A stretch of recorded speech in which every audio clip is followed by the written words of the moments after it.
Hello, and welcome to the last brown bag of the semester at the Archaeological Research Facility. We still have two talks actually coming up in our Ancient Nubia series that we're co-hosting with the Bade Museum, Cushites and the Hebrew Bible on May 20th, and the Nile Valley Collective Roundtable discussion on June 3rd, which are both starting at noon Pacific on this YouTube channel. So I'd like to begin today by acknowledging that the Archaeological Research Facility sits on the territory of the Huchun, the ancestral and unceded land of the Chochenyo Ohlone, the successors of the historic and sovereign Verona Band of Alameda County. We hereby acknowledge that this land remains of great importance to the Ohlone people, and that every member of the ARF community benefits from the continued occupation of this land, and that it is our responsibility to support Indigenous sovereignty and hold the University of California accountable to the needs of American Indian and Indigenous people. Today, for this last talk, we are joined by Dr. Meghan Dennis, who recently joined the ARF as a research associate. Meghan is a postdoctoral researcher for data interpretation and public engagement at the Alexandria Archive Institute and Open Context, where she is collaborating to develop a data literacy program. She has a background in digital archaeological ethics and the impacts of ethical representations of archaeology in interactive media. And she spent over 20 years in archaeological and heritage field practice and teaching at the secondary and collegiate level. And she also has experience with the video game industry. Currently, Meghan is an ethics officer with the Computer Applications and Archaeology organization, where she was involved in designing and implementing the organization's first code of ethics. And she's a member of the organization's Code of Conduct working group. Combining her interests in public education, ethical practice, and games media, Meghan aims to develop further research on how the use of interactive media can influence youth participation in ethical interactions with heritage and archaeology. So thank you so much for joining us today, and welcome, Meghan. Thank you. I'm so excited to be here. So I will hide myself now. Okay, I'm going to go ahead and share my screen. Okay. Now all of us digital archaeologists cross our fingers and hope that everything works.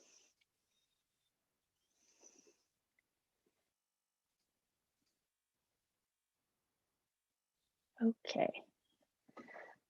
Everything look good? So, good morning, good afternoon. It's evening here. I'm in the north of England, and we are full on into evening. Before I begin, though I currently do not live on land that rightfully belongs to Indigenous peoples, I do live in a country that defined colonialism and that was and remains responsible for untold acts of murder, war, and pain. As I speak tonight on digital archaeological ethics, it's important to acknowledge the role that colonial powers and the nascent field of archaeology played in creating systems of oppression and theft against Indigenous peoples and peoples around the world. It's my hope that by discussing ethics frankly, we can prevent the growing discipline of archaeology in virtual places from replicating the ethical errors of the past. So, as Sarah said, my name is Meghan Dennis. I am currently the postdoctoral researcher in data interpretation and public engagement for the Alexandria Archive and Open Context, and a research associate here within the Archaeological Research Facility. Within AI and Open Context, I'm one of two postdocs working on the Digital Data Stories project. It's a 3-year experimental program promoting an increased focus on digital data literacy in archaeological education. We're focusing primarily at the early undergraduate level. My background is in qualitative archaeology and in narrative design. So the me of about 15 years ago is the target for our program. A newish archaeologist who loves the potential of the past and the stories we can tell in it, but who freaks out a little bit when presented with a spreadsheet full of numbers.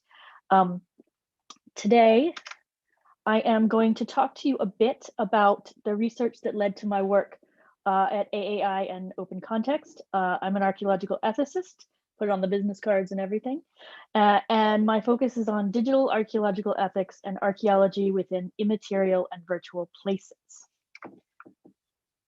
So what does this archaeology look like? One of the common keywords that people use when they want to look up the sort of research that I did for my PhD and that I've done previously, you may look up archaeo-gaming. There's a very active archaeo-gaming community of scholars, and participants online, and we look at virtual places and virtual spaces in order to study created culture and the way that real culture plays out in virtual places. So a couple of the different ways that we study this, you've got researchers covering games as archaeological sites. This is the most traditional, go into a game and excavate. You've got researchers looking at the hardware and software as material culture. You've got the philosophy of material culture in games. You've got reception studies and development, machine created culture, AI, IP specific studies. A lot of our work deals in IP specific studies, and obviously material culture. And I've worked in a number of these areas. Currently, the majority of the work being done is in IP specific studies, but I think that that makes sense as we're sort of a new sub-discipline. We're kind of figuring things out still in a lot of ways about how to present this work to the public, and IP specific studies, studying specific games and franchises is the easiest way to communicate some of the concepts that we study to the public. I think at this time, before we go any further, I think it's important to clarify a few things regarding the difference between a space and a place, because I'm going to use these terms, and knowing what I mean by them will help make some of getting into the idea about thinking about the ethics of virtual places. It'll make it make a little bit more sense. Within literature on research ethics within games, McKee and Porter discuss the differences in viewing video game research as being located within a place or within a space. The position that sees MMOGs, massive multiplayer online games, and virtual worlds as places, particularly as real places rather than as simulated places, views ethical issues of harm and risk differently from a view that sees them as spaces. Researchers taking the former perspective tend to see the game or simulated world as a real place and thus treat avatars and players in such worlds as also real. So their discussion, which is supported by interview data with researchers working within games media, prompted a radical resituation of my own position.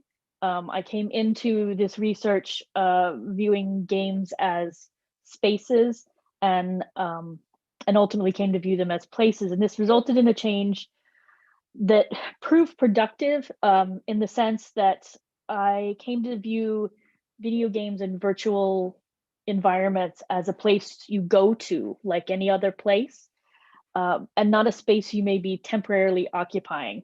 This clarified nascent position I was attempting to work through on how duty of care should be interpreted when working in game places. It also required going through the entire text that I had produced up to that date and reconsidering many of my conclusions and assumptions. As if you're in a place, all other people in that place must be considered as fully agential, whereas if you're in a space, all other people in that space may be transitory and have no rights to agency or control within that space. If there's any graduate students listening to this talk, I do not recommend having a major epistemological change halfway through writing up your results. It may make your research more robust, but it will also make you think that you are never going to finish, and it will scare your supervisor. In contrast to my view on space and place, Underberg and Zorn take an opposing position, considering their work within digital ethnographies to be located within game spaces, not games as places. This is reflected in their statement that from a phenomenological standpoint, space is what surrounds the body and results from a particular spatial situation. This is precisely what game designers attempt to create, space as enabled by bodily movement, allowing players to understand themselves within it. This consideration of game as space assumes a desire on the part of developers to create a temporary condition, and not an immersion of multiple senses. While I can't speak for other developers, as it should be noted, Underberg and Zorn cannot as well, my personal experiences of video game development have been rooted in an intention of participation beyond that limited by bodily movement.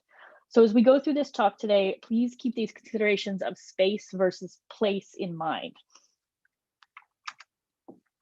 So my initial training and my work for more than a few years was in traditional analog dirt in the skirt archaeology. When I began working in digital places, I realized that there was very little ethical guidance for archaeological researchers. So if you're doing digital ethnography, there's guidance. If you're doing digital community work, there's guidance. If you're doing digital data collection in anthropology or sociology or psychology, there's guidance. But if you're an archaeologist and you're looking at material culture in a digital place, there's no guidance. So a big part of my research was figuring out what that guidance would look like for archaeologists. My first task was to figure out exactly where archaeologists were taking their existing ethical guidance from. And for the most part, archaeologists look to professional organizations to set the ethical standards. So I looked at 112 organizations for archaeologists, ranging from international organizations to national organizations to regionally focused groups to local organizations. Of the 112 groups I found that identified as professional archaeological organizations, 25 had publicly facing codes of ethics. I think it's important to note that that publicly facing is important.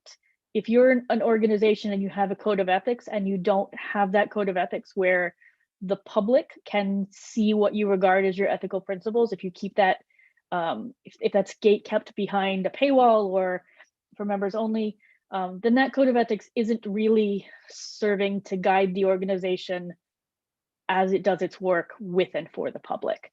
On this list that I have here, you'll note that one of the organizations is marked in blue. That is because at the time that I was doing my initial analysis, the American Schools of Oriental Research were the only one of these organizations that explicitly mentioned digital work and digital research in their code of ethics. I'm happy to say that that is not the case anymore.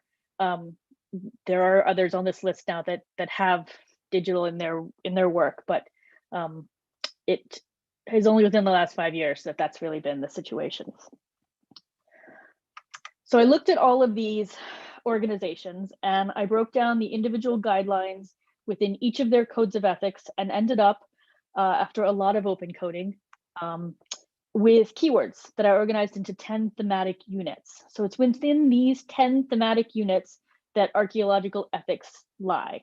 So I'm going to go over each of these very briefly so that we can then talk about where they map onto ethical concerns when working in digital places and where they map onto ethical concerns when working in digital places with other people. Stakeholders within archaeology have grown after a long time to encompass more individuals and groups than just practicing archaeologists. So those who have an interest via residence, property, consumption, or subsistence are communities cited by Pyburn as those that should be considered in archaeological negotiations, as are those connected to an archaeological landscape through being part of a group or an individual who can affect or is affected by the organization's purpose. That would be Freeman. So material culture is stuff, physical stuff. It may be stuff you can carry, maybe stuff that's fixed. This is the area that archaeologists are most concerned with. Despite the rise of theoretical approaches such as cognitive archaeology and phenomenology and feminist and queer archaeologies, approaches which require ethical consideration, but which are not necessarily grounded in traditional excavation and interpretation of artifactual assemblages of material culture, the discipline continues to place the most ethical concern over the past through materiality, particularly related to portable material culture. In comparison, oral history, intangible cultural heritage are given a little ethical consideration, but not much. So on this list, you will see maladaptives. These include areas related to archaeological practice, which archaeologists are, to varying degrees, encouraged to abstain from participation in. Within this categorization is the encouragement of looting and the commodification of both artifacts and the knowledge of archaeologists concerning artifacts for private and non-developmental purposes. Issues keyworded as theoreticals in archaeological codes of ethics fall into two general areas. The first centers the archaeologist, and the second centers archaeology as a concept.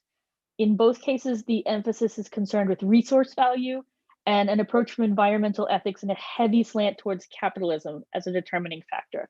Shock. The three sub-areas that appeared in discussions of curation within archaeological codes of ethics were conservation, preservation, and storage. Now, in some cases, the terms conservation and preservation appear to be used interchangeably, though definitionally they differ within archaeology and heritage in terms of scholarship. Archaeological codes of ethics are rules-based and are specifically rules-based when concerning intradisciplinary behaviors. Also, archaeologists are demonstrably interested in regulating intradisciplinary behaviors.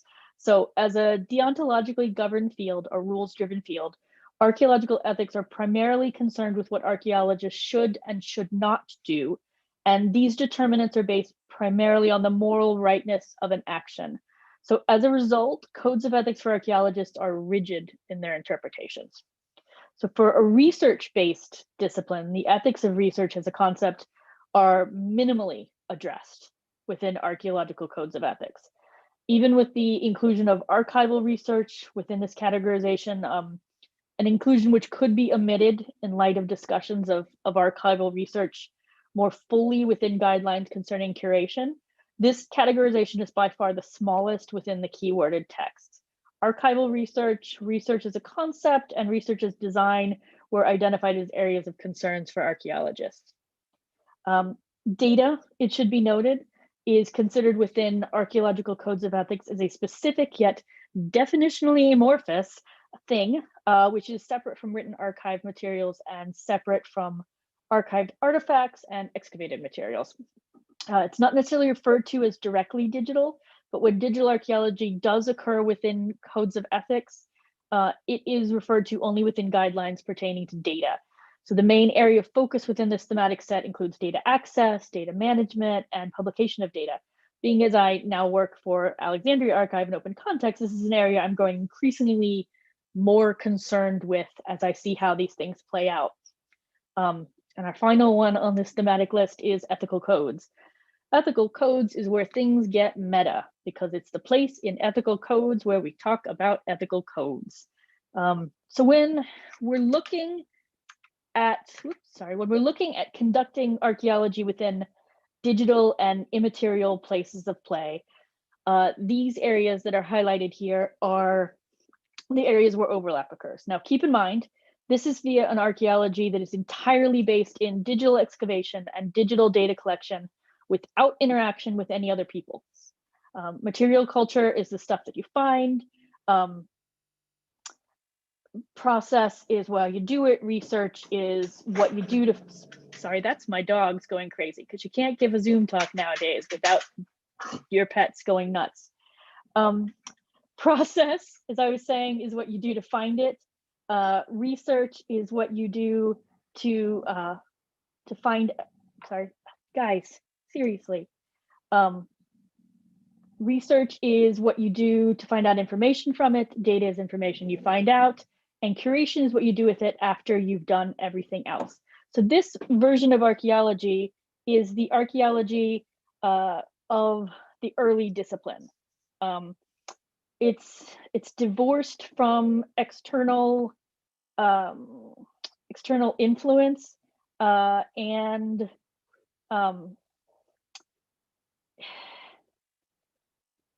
it denies the agency of communities in participation with culture and heritage. So I have a real problem with this. Realistically, this version of digital archaeology doesn't work. And it doesn't work because digital and immaterial places of play are not landscapes for research devoid of other human beings. They're very much places of interaction. This is why I love digital archaeology personally, because I think it's the most potentially ethical archaeology.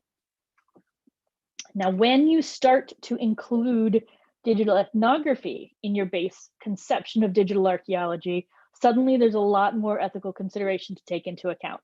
and that's a good thing. Suddenly stakeholders reappear, and we're going to look at what that can mean.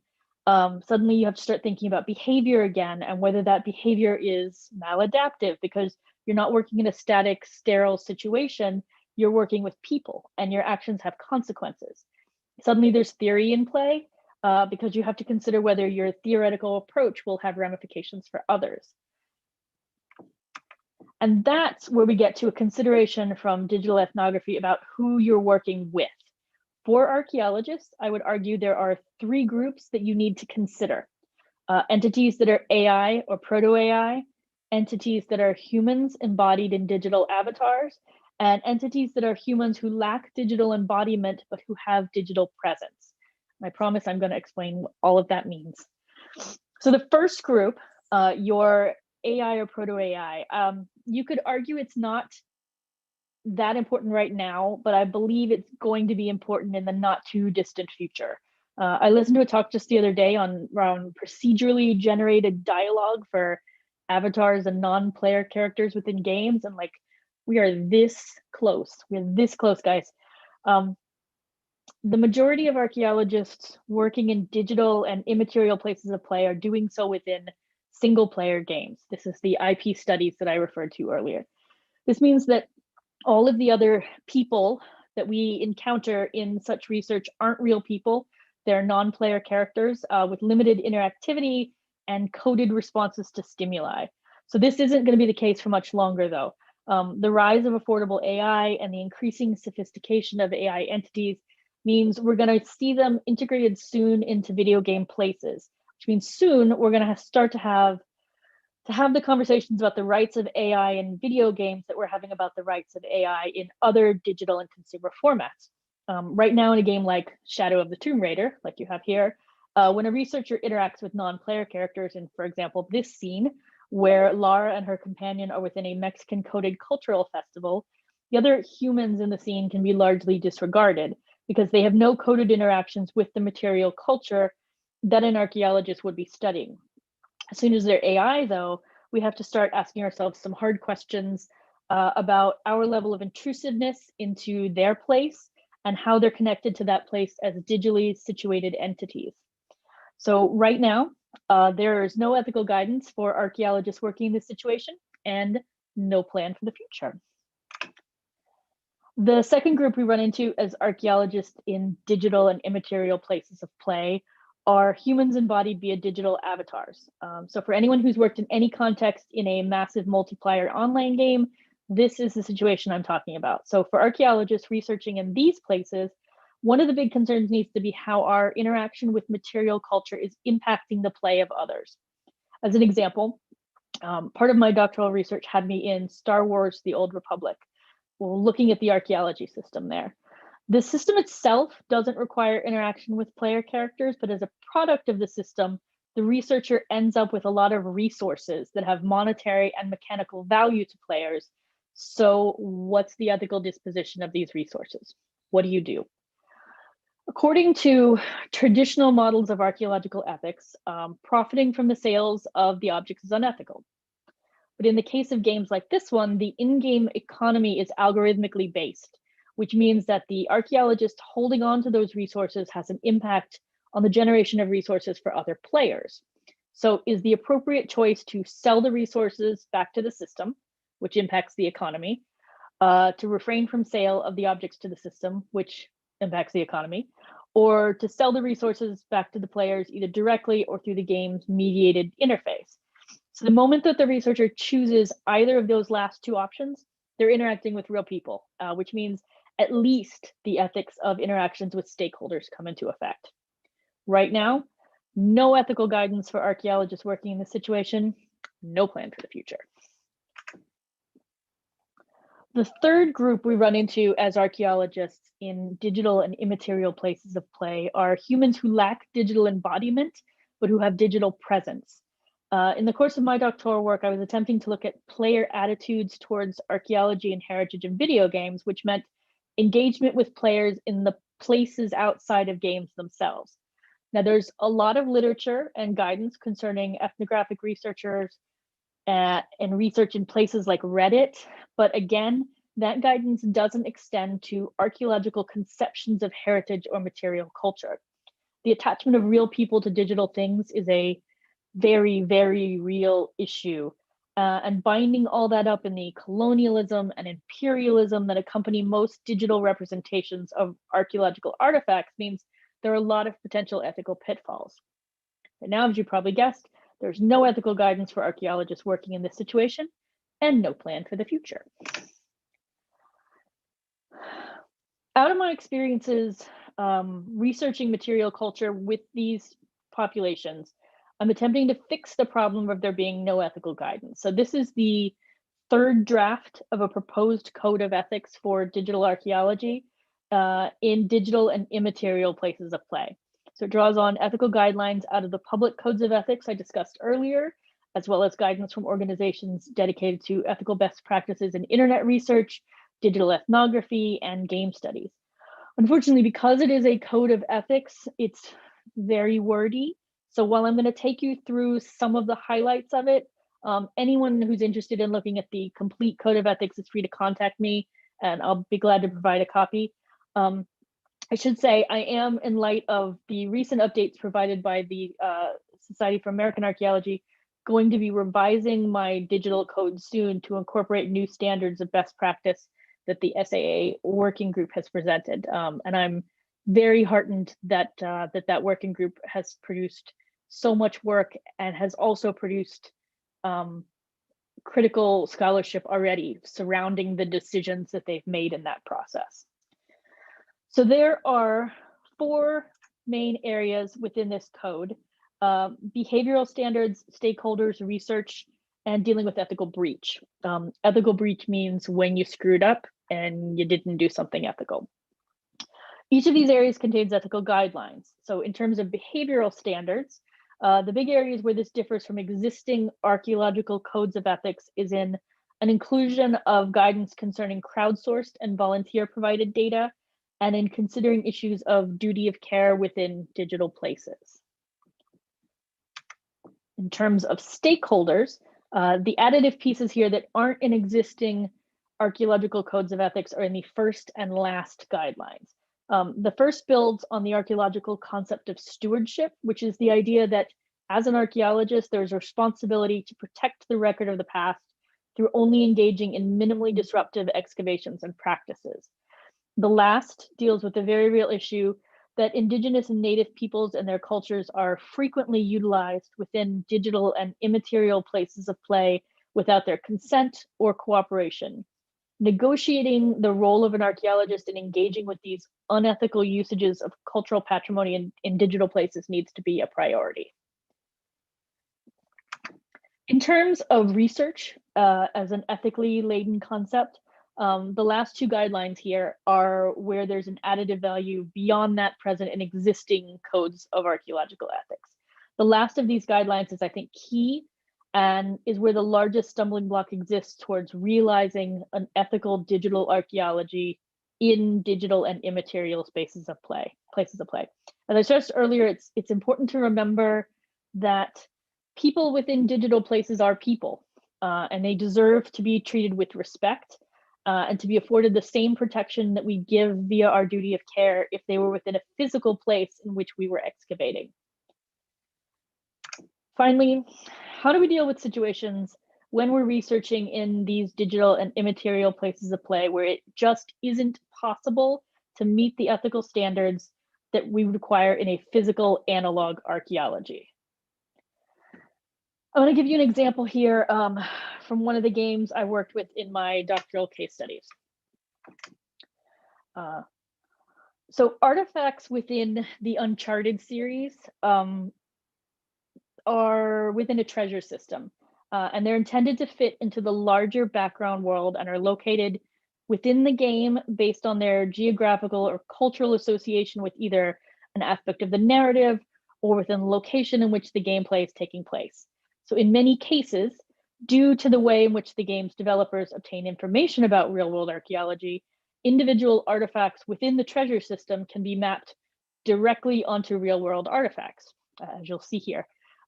This is potentially problematic, as research into the artifacts depicted within uncharted for a thief's end, indicated a reliance on artifacts sold through auction houses and private sales rather than through depictions of artifacts in publicly accessible museum collections.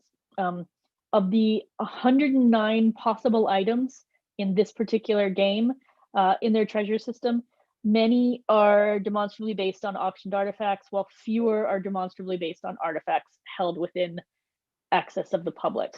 As an example, and I cannot show you an image of this for reasons that will become obvious. There is a brass barber's bowl that's found in the corner of a storeroom in an Italian villa in the game, which is a location the player character visits while attempting to steal a narratively situated artifact from an auction. So the real object that this barber's bowl is the basis for is a 17th century French bowl. It's beaten brass, and it has a sort of cupped notch that's distinctive to barbering bowls. So you place these bowls sort of against the neck to catch soap and water and any blood. So the cup notch fits against the neck to sort of make a seal. As of May 2018, the template object for Uncharted's version of the barber's bowl was still available online for sale. I made contact with the seller and was informed that no permission was granted to use the real barber's bowl as the basis for an art asset, and that in fact the seller would not have granted permission as they retained the rights to images of their items until sale. So the seller was not pleased to find that a game which sold approximately 2.7 million units in its first week alone was using their images without permission or any offers of compensation. So, as archaeologists, what do we do in this situation? How do we mitigate the damage from working within an immaterial place of play that promotes unethical behaviors and that draws on unethical real-world practices as source material?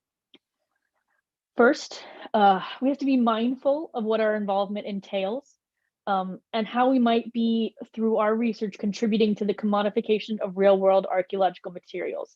This means not encouraging looting or commodification within games and immaterial places because, and I'm not going to get too deeply into this today, but encouragement of looting within digital places has an impact on participation in looting outside of these places. Second, if we're in a situation where our research requires us to behave unethically because of hard-coded or systemic choices on the part of game developers or digital and immaterial places, we have a responsibility in our published outputs to detail how these behaviors could be mitigated in the real world. So treating archaeological research within digital and immaterial places of play as archaeology combined with ethnography is the only way to ethically conduct such research. Digital landscapes are no less real to the people within them than the real landscapes in which we excavate, and the responsibility of archaeologists in digital places to the inhabitants of those places is no less than our responsibility to those we encounter during physical excavations. This is a new and emerging field, and we are flying by the seat of our pants a lot. But if we start to establish ethical guidelines and best practices now, the discipline will develop along a better and more ethical path than that which analog archaeology did, which is ultimately better for everyone involved. Thank you very much.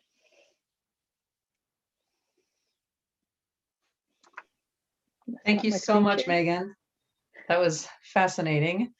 I would like to invite the viewers to ask questions in the chat box on the YouTube. If you have any questions you want to ask our speaker. I'd actually like to start by asking about, I mean, you pointed this out at the very end, it's sort of, this is a very quickly developing field, and it's very important to start developing this now. How, though, do you see professional societies in particular being able to keep up with this guidance, like as the field changes and, you know, once the guidelines are established? It seems to be that it has to be like a yearly process or something. I'm a big proponent of ethical codes as living documents, which means that if you're an organization, you have ethical guidance, there needs to be clear and easy ways for this guidance to be updated so that it can deal with real world situations. I would say that as an organization, World Archaeological Congress is really good at this. The fact that every time they have their meeting every 4 years, they update their ethical guidance, basically by having everybody in a room and talking about it. There are other organizations that have taken a more committee-based approach, which is fine and which works as long as you have a constant stream of that committee's contributing to it. But you can get really bound up in dealing with who gets to approve these things when you get into a committee situation. I think one of the things that is going to be key in this, not just for this specific area of digital archaeology, but overall, is we need to have more discussion and more publication about what our principles are. Like, what are the things that we stand for? What are the things that we oppose? And how do these things come across in our work? Because I think when you're doing digital work, you already have so many black boxes that work can be taking part in, that how you're positioning yourself as a researcher, that needs to be explicit. I hope that explains a little bit of it. That's great. And I like to hear that the WAC actually uses that approach, because having all membership participate in that is it means it's everyone's an reading amazing experience. It's easy to push something off to a committee and see it as their work and then never review it. So it's like literally really everyone great. just sits in a big auditorium and you just you make statements and then they vote on it, and it's fascinating. Yeah, that's great. We have a question from YouTube. Listeners asking how many people are currently involved in active study of digital ethics and forming ethical guidance. Do you have any sense for that? Well, there's a lot of people looking at general digital ethics. Once you start to get into archaeological digital ethics, there's not that many of us. I'm happy to say that there are, if not more people directly studying it, I'm happy to say that there are more people in the work that they're doing now where I see that it is something that they mention and that they explicitly mention, like the ethics of their practice or the ethical problems with whatever product or virtual place they're working within. I don't anticipate that there's going to be a million digital archaeological ethicists, but we don't require that level of professional commitment within archaeology in general. I think what we just need is for it to be talked about enough that it becomes part of our literature and becomes part of our process. Mm-hmm, mm-hmm. Great. Andrew Reinhard watching is asking, what are the next steps? Hi, Andrew. What are the next steps in developing an official code of ethics for community discussion or adoption? And what organization might sponsor it for digital archaeology? Maybe the CAAs? I would really like to see CAA doing this, not just because I'm an ethics officer there and CAA is very close to my heart, but because CAA, when we were developing these guidelines, the digital was right in there from the beginning of the working group on how these things were going to be included. I think right now we don't have enough of a presence to require our own society or organization. We don't have enough publishing outputs yet. And I think, and Andrew and I have talked about this, I think that we need to be publishing within more traditional archaeological journals so that this becomes normalized work and normalized practice. And then the things that we consider particular to our practice, the sort of things that I put in this code that I've been working on, then I think we start seeding those into the more generalized organizations. It's a normalization of ethical practices. Right. Great. I have another question that came in offline about the AIs and games. So will these AIs in the games are going to be programmed to be stage actors, to act like what Yes. the game designers want, right? So Yes. the designers probably have lots of pressure to play to stereotypes, including games set in ancient society as well. So how can archaeologists best play a role and to promote better practices in this really big and fast growing industry? Yeah, this is hard.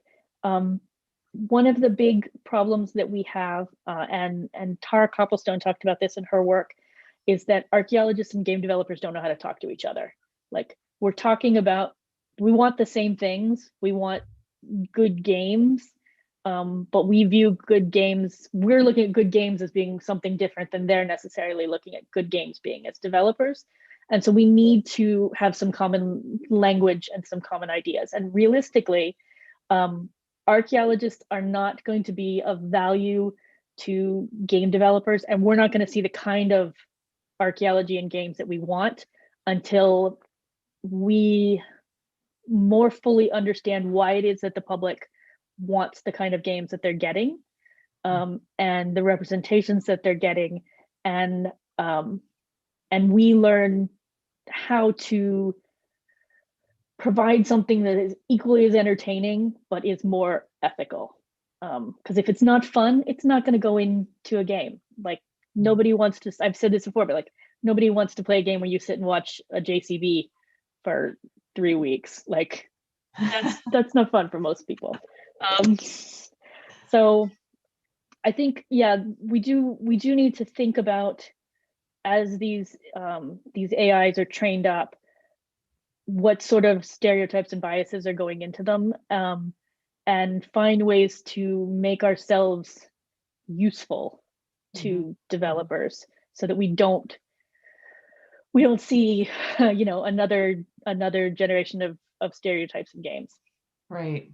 And related to that, Eric Kanza has written in on YouTube, are there any institutional structures or organizations or mechanisms to voice these ethical concerns and promote better practices within the giant computer games industry? There are, yes, and hi, Eric. There are some great organizations. There is a group that's getting a lot of attention and a lot of push lately, is actually historians. There's a couple different networks of historians studying and working in games and virtual places, and they're starting to have more engagement with the studios in promoting a better sense of history within games, but it hasn't really switched over to us and the materiality within them yet. There are also really great organizations like DIGRA, which promote more of the scholarship within game design. And I think that we may have some entry points there. Again, so much of it is just like within archaeology, it's going to be about normalization and what can we provide that's useful. Yeah, and it's the challenge of bridging the academic and the general public, right? How do you get that message out? It's both it's communicated to interdisciplinary. within the academic world, but also to Absolutely. all the people who are playing these games and who think that it's fun to run away with artifacts. Yeah. Yeah. Good. Well, that I don't see any more questions on the YouTube, so I think we will wrap up. But I just want to say thank you so much, Megan, for joining us Thank you. and this fascinating presentation.